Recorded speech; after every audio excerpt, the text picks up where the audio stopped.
नमस्कार, फाइटर समाचार में आपका स्वागत है। पेश आज 9 जनवरी रविवार सुबह 6 बजे राजस्थान की खास खबरें। चुनाव आयोग ने शनिवार को 5 राज्यों में विधानसभा चुनाव की तारीखों का ऐलान किया। उत्तर प्रदेश, उत्तराखंड, पंजाब, गोवा व मणिपुर में 7 चरणों में वोटिंग होगी। शुरुआत 10 फरवरी को उत्तर प्रदेश से होगी। सभी राज्यों के चुनावों के नतीजे 10 मार्च को घोषित किए जाएंगे। चुनाव आयोग ने कहा कि कोरोना के बीच 5 राज्यों के विधानसभा चुनाव में सख्त प्रोटोकॉल का पालन करवाया जाएगा।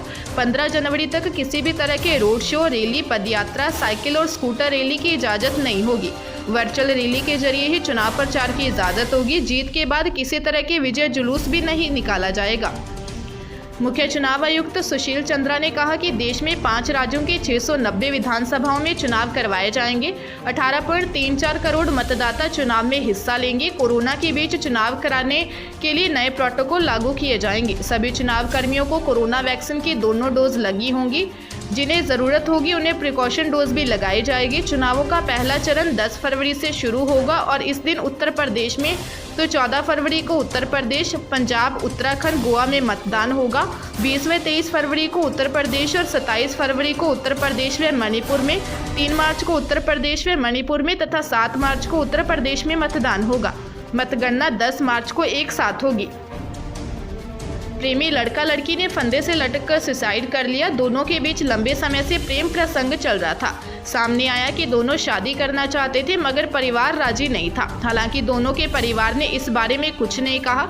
शव को फंदे से उतारकर मोर्चरी में रखवाया गया है। घटना डूंगरपुर के 84 थाना क्षेत्र के भिलवा पंचेला गांव की है।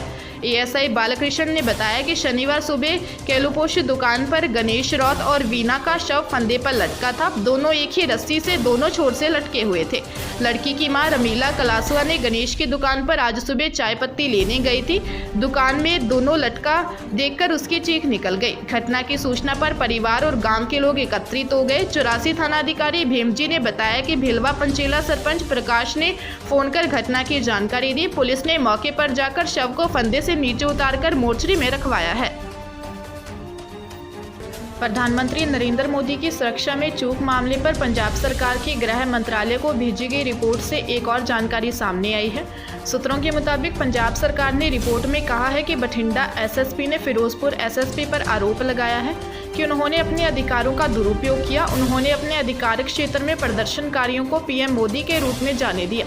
रिपोर्ट में कहा गया है कि किसानों का विरोध अचानक हुआ। मामले में एफआईआर दर्ज की गई है और चूक की जांच के लिए पैनल का गठन किया गया है। पंजाब सरकार ने रिपोर्ट में घटनाओं का क्रम भी साझा किया है।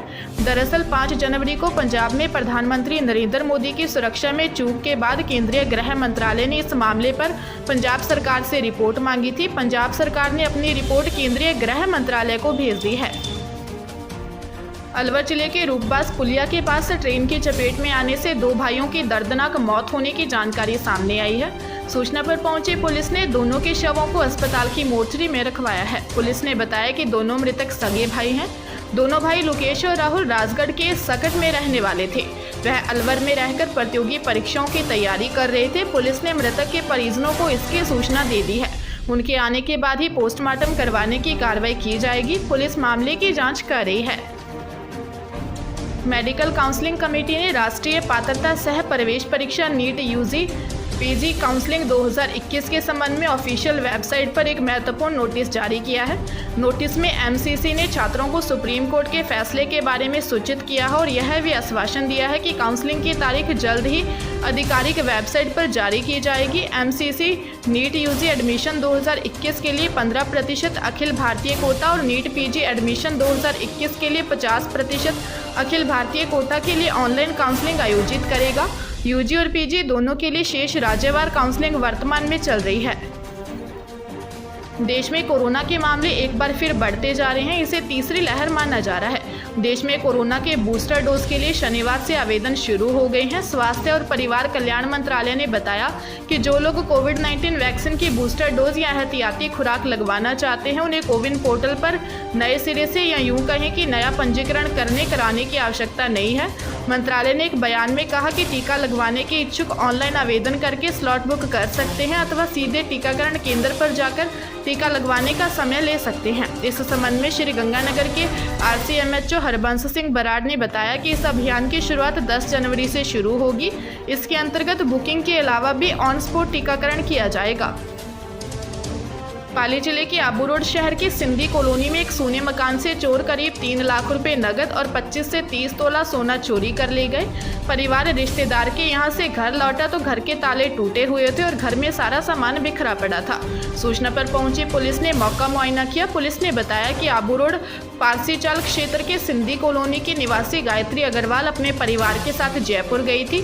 किसी काम से गायत्री का भाई उसके सिंधी कॉलोनी स्थित घर गया तो दरवाजा खुला हुआ था। गायत्री ने बताया कि घर से करीब 3 लाख रुपए कैश और 25 से 30 तोला सोना अज्ञात व्यक्ति चोरी कर ले गए। पुलिस ने चोरों की तलाश शुरू कर दी है। बूंदी जिले के कोतवाली थाना क्षेत्र में शनिवार तेज रफ्तार रोडवेज बस और पिकअप गाड़ी में भिड़ंत हो गई। हादसे में पिकअप ड्राइवर की मौत हो गई। पुलिस ने पोस्टमार्टम के लिए शव को अस्पताल की मोर्चरी में रखवाया है। पुलिस ने बताया कि हादसे में पिकअप ड्राइवर सुरेश माली निवासी गांव बालोला हिंडौली की मौत हो गई। वह पिकअप से बूंदी कृषि मंडी में सब्जी लेकर आया था। पिकअप लेकर वापस गांव लौट रहा था। इसी दौरान संतूर चुंगी नाके के पास सामने से आ रही सवारियों से भरी रोडवेज बस से पिकअप की भिड़ंत हो गई। हादसे के बाद ड्राइवर मौके पर ही बस छोड़कर फरार हो गया। चित्तौड़गढ़ जिले के निम्बाहेड़ा थाना क्षेत्र के SBI बैंक के ATM में खड़े किसान की जेब से एक महिला और बच्ची 2 लाख रुपए निकालकर भाग गई। बुजुर्ग किसान डायरी में एंट्री करवा रहा था। मिली जानकारी के अनुसार पीड़ित शंभूलाल SBI बैंक गए, खाते से 2.5 लाख रुपए निकलवाए, 2 लाख रुपए पैंट की एक जेब में रख लिए जबकि 50,000 रुपए दूसरी जेब में रख लिए। इसके बाद बैंक के पास ही ATM में लगे प्रिंटर काउंटर पर जाकर डायरी में एंट्री करवाने के लिए लाइन में लग गए।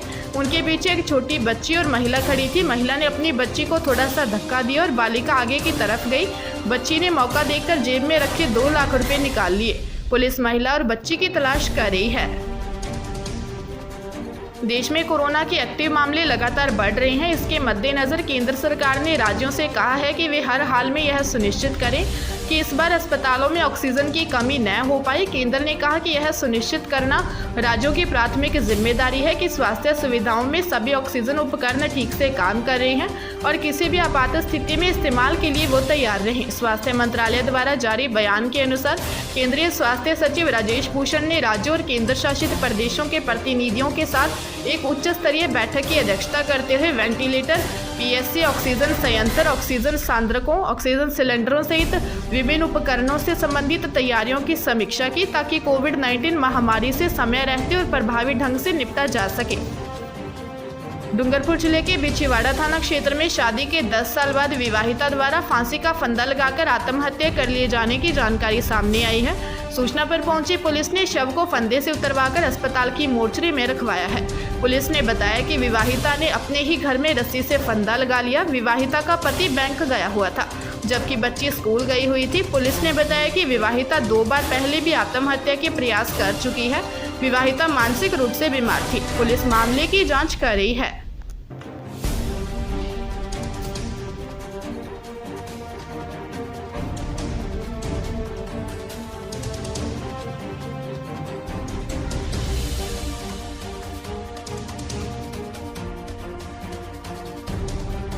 ताजा तरीन खबरों के लिए फाइटर न्यूज को सब्सक्राइब करें और बेल आइकन को प्रेस करें ताकि नई न्यूज अपडेट होते ही आपके फोन की घंटी बज जाए।